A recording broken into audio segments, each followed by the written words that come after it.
Some people have been surprised to find out that those flex alerts include when you should charge electric vehicles. That raises the question, how can an already strained electrical grid support EV chargers as the state turns electric? The governor's office says that there are over 1.1 million EVs registered just in California. That's nearly 40% of all EVs in the country.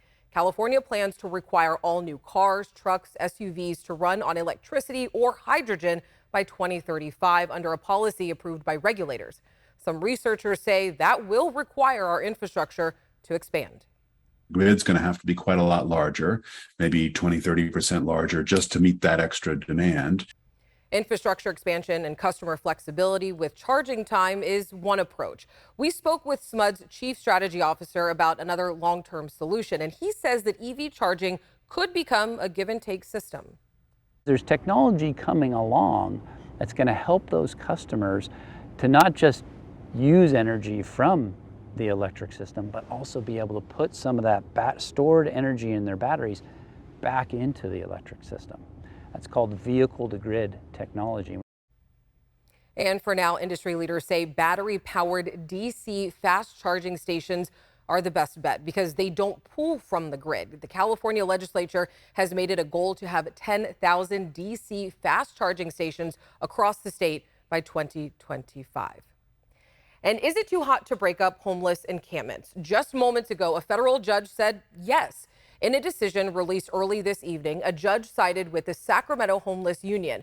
The group had sued the city of Sacramento to extend a ban on clearing homeless encampments during extreme heat, much like what we're seeing right now. And here's some background. Earlier this summer, the Sacramento Homeless Union asked a judge to temporarily ban the city from breaking up homeless camps, or as some people say, sweeps. The city cited extreme temperatures. The judge granted a 28-day ban, which expired last week. But right before it expired, the Sacramento Homeless Union asked that same judge to extend the ban through September. Here's how the group's attorney explained it to us today before the judge's decision came out. We're hoping that the judge will, for the same reasons he granted the injunction to start with, will see the necessity for reinstating the injunction, given that apparently September is going to be worse than August in terms of extreme heat. We'd like to see it done as soon as possible. We do fear what's going to happen this weekend, and the next 10 days are predicted to be well in excess of triple digits. Now, the city fought the homeless union's request in one of its court filings, and the city said reinstating the ban on clearing homeless camps would have an extremely detrimental impact on public health and safety, including an increase in human waste and refuse at numerous locations. Overall, increased health risks to citizens, increased risk of fires at various locations, compromised security at SAC-RT sites, and overall, an increase in criminal activity. Now, the judge acknowledged the city's concerns, but said those are outweighed by the threats that this heat poses on the unhoused community. Now, the ban on clearing encampments is in effect now through September 23rd. And you also might be wondering about the city's newly passed ordinance that bans camping on sidewalks. Well, that is not supposed to go into effect until after this temporary ban expires. And a new round of COVID vaccine boosters are on the way. Will you be getting one? We asked you, and we definitely heard from you. Your points after the break.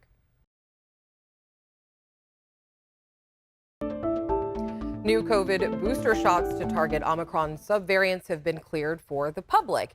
They could be given out as early as next week, and we wanted to hear from you if you plan on getting them or not. So Frankie's Girl 101 said in part, I'm considered to be fully vaccinated, and here I sit in my bed for the last 7 days with COVID. It's really bad, but I could only imagine how bad it would be if I were not vaccinated. If the new vaccine will be effective for the new strains, I will definitely be getting it. And then we have Ed Barney. Clearly you can see he says yes. Raised in a military family, and vaccines were taken ever since we moved in 1965. Have had everything available for seniors.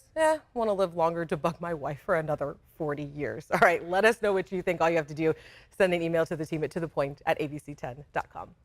Sac City schools are back in session, and there's a lot for refugee students to get used to, but the school has a way to give kids a little piece of home. We'll get into it after the break. Sacramento has one of the largest populations of Afghan refugees in the United States, and they've got a lot to get used to: a new language, government, a whole new society. Families even have to learn about new foods, and the adjustment has led to some kids not eating when they're in school. So with so many big changes in these tiny lives, the Sacramento City schools are coming up with a solution to make sure that kids have at least one thing that's familiar to them. Cookies, goldfish, milk, and fruit. Options in the school cafeteria used to be limited for Faisal Amin, a fourth grader and recent Afghan refugee who moved to Sacramento in 2017. When we told the teacher about it, they were like, these are halal, and they tell us where did they got it from and what is in there. So now we're kind of feeling like good about it to eat it. The Sacramento City Unified School District began offering a halal option shortly after learning that more Afghan children would be coming to Sacramento following the U.S. withdrawal from Afghanistan in the summer of 2021. Halal determines if a food product meets Islamic dietary restrictions. Standards include how food such as meat is killed, processed, and cooked.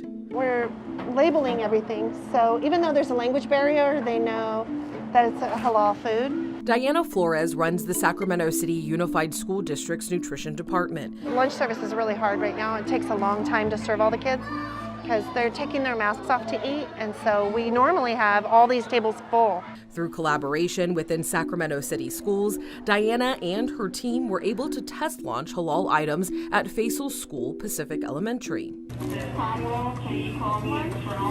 So right now I'm buying it online with a credit card because that's the only way I can get it right now.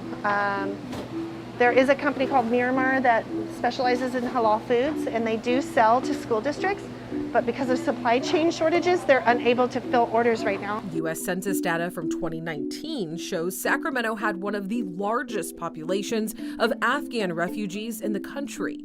As more students from Afghanistan arrived, Diana says that she knew there needed to be changes. I went to a few of our schools to see how the students were adapting to our meals. And I realized that most of them were not eating. They would grab some fruit and milk, and that was it.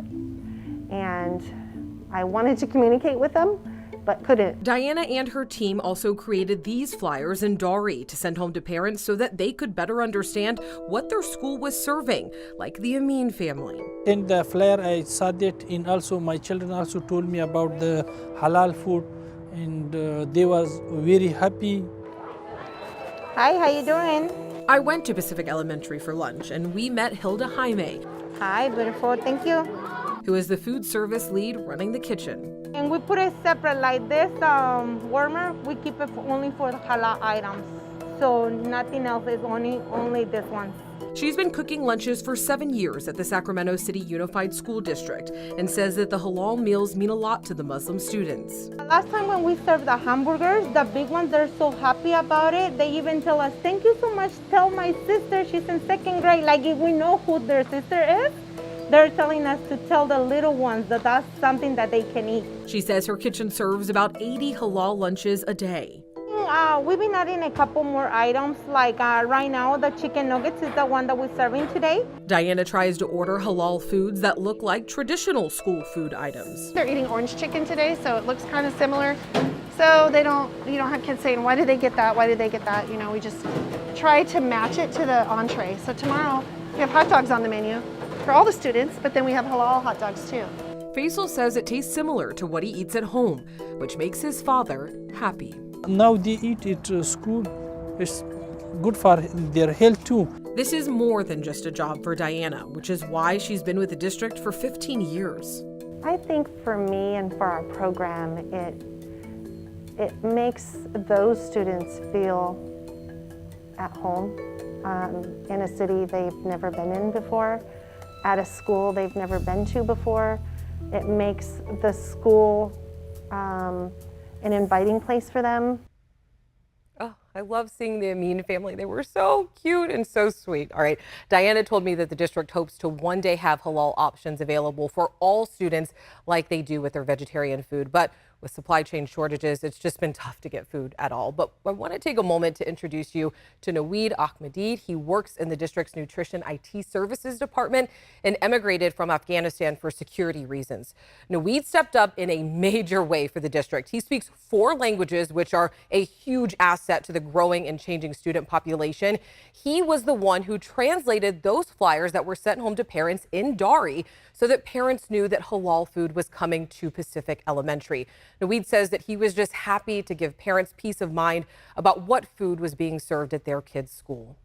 So it's really a great feeling because as a father, I have 2 kids when we moved here. So especially when you see that the district is helping you that much, that's caring that much about your children, to be healthy, to feed healthy foods, and at the same time to be active on their studies. So that's something really great. And while Naweed is helping families in the district, he is also trying to stay connected with his own family who are still back in Afghanistan. Everyone wants to be close to their parents. So me, my kids, everyone miss my parents, and we all miss them. So I hope, one day that we could rejoin back, maybe here. So we are willing for that, but maybe it will take some time, but we can wait for that, He says his mom has still not met her grandchildren in person yet. All right, if you're looking for a last-minute Labor Day weekend road trip, how about exploring an old ghost town and then grabbing a sarsaparilla at the nation's oldest soda fountain? And you might be asking yourself, what the heck is a sarsaparilla? Well, it's in why is it in a ghost town? Excuse me. John Bartel answers both of those questions as he takes us to the back roads.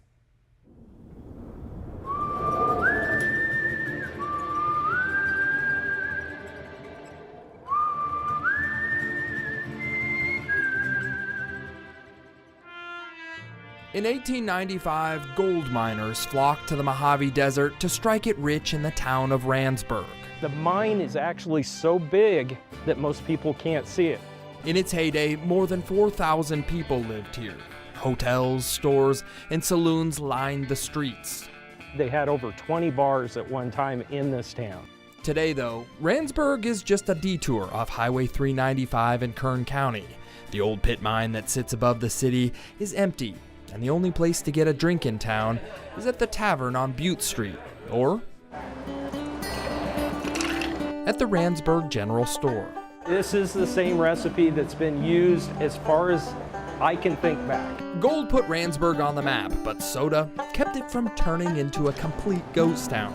Oldest continuously running soda fountain in the nation. Really? It literally has been continuously running since 1904. Although soda was first served up in 1904, the General Store has been continually operating since 1896, and Brad Myers is one of the many different owners who have been taught how to make the handmade soda syrup, including the closely guarded sarsaparilla recipe. I can't tell you, or I'm gonna have to kill you. So who wants to try it? Never had a sarsaparilla before? Well, neither had my photographer, Rachel Kim. It's really good. I'm more of a cherry Coke kind of guy myself, but as Brad was making one up for me, he admitted that he doesn't follow the original Coke recipe. Back in the day, you had to be a pharmacist to make sodas. Coke had cocaine in it, and all the other sodas had all different types of drugs in it. There's no drugs in the soda today, and if you come during the week, there's generally no wait to get one. Not a lot of traffic in town. Not a lot of traffic. We sometimes set a table and chairs here on the yellow line, and we offer breakfast in Randsburg for 2. Walk down Butte Street and you'll find that Randsburg really hasn't changed much, and that's the way locals like it. Certain houses in town that are very modern inside, but the outside of the buildings still look like rundown old shacks. Hollywood also likes the old look of Randsburg. It's been the location of numerous movies, including Chopper Chicks in Zombie Town, starring the young Billy Bob Thornton. Hey, no! You're just a demon. You're just a demon. And the more recent film made was Dog, starring Channing Tatum, who actually ordered a soda and a burger from the General Store. 2 double cheeseburgers. 2 double cheeseburgers. Yeah. Because of its remoteness, most who visit Randsburg come on ATVs or motorcycles. It literally gives me about 95% of my income over the course of the year. And if you come during the rainy season, visitors might just surf into town. Occasionally, when the monsoons come through, you could ride a wave down this street. There's so much water. It takes a special person to live in Randsburg. It's hot, it's remote, and it's a little old-fashioned. This is still the Wild West out here. But for some reason, the old soda fountain continues to draw people in. From Randsburg, home of the oldest continually operating soda fountain in the nation, I'm John Bartel. Hope to see you on the back roads. That's a good sarsaparilla. Sarsaparilla sounds pretty good right now. All right, taking us outside of the Gilmore backyard. We already know the story here. It's going to be hot, and it's hot right now. So Sacramento seeing 97, Marysville 104. Quick to your 10-day forecast here. All the way until next Saturday, pretty much seeing some heat, 96 on next Saturday.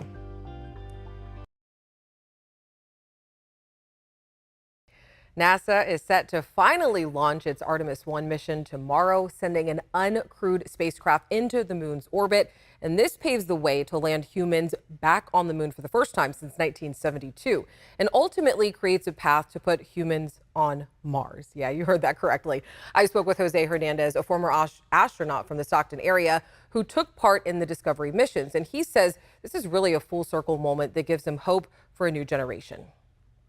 I hope this launch, as kids watch it, inspires them to become explorers, because Apollo 17 inspired me. The very last Apollo mission inspired me to become an astronaut. I remember seeing it live on our black and white TV, and I said, that's what I want to be. And so I'm hoping kids look at this launch and say, I want to be an astronaut. So I'm very excited. I think everyone's excited for this tomorrow. All right, thank you so much for joining us tonight.